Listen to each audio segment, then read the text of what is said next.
Hey guys, check out our government approved sneeze guard for the EasyGo RXV. This is suitable for the private users but also for golf clubs.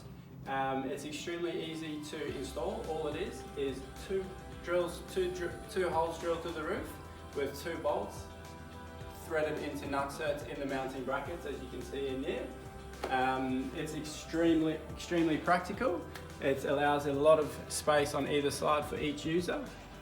And yeah, as I said, it's government approved. So.